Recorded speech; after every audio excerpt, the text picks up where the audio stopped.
Among both the armies of Moscow and the Golden Horde were strange-looking creatures. Grotesque, sinister faces that struck terror into a foe.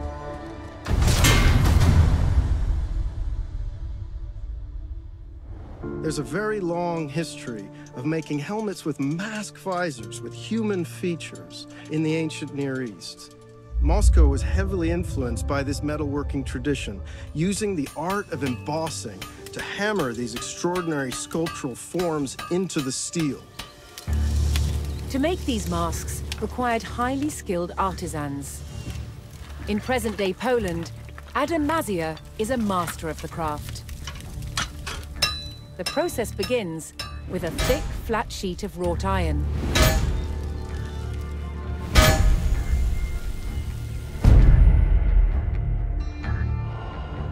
The hammer stretches and domes the plate, the beginnings of a face. As the metal is pushed out, it becomes thinner and so easier to work.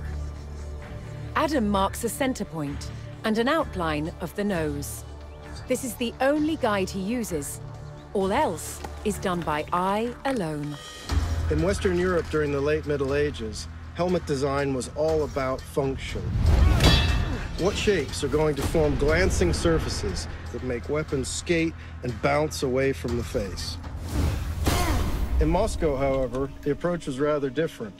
They sacrificed quite a lot of protection for the sake of extraordinary visual impact.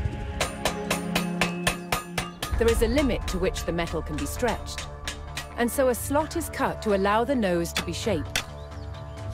Released from the bonds of the rigid plate, the nose takes on its distinctive form. In a way, armor is always a mask. It forces the world to see us as we want to be seen. Strong, powerful, indomitable. These Muscovite mask visors are an extraordinary example of that projection of identity.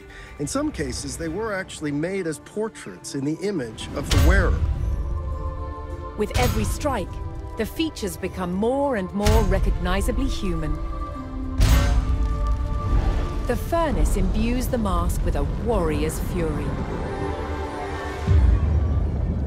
When finished, the visor is given a high polish and attached to its helmet with this rotating hinge that allows the visor to be raised and stowed when not in use.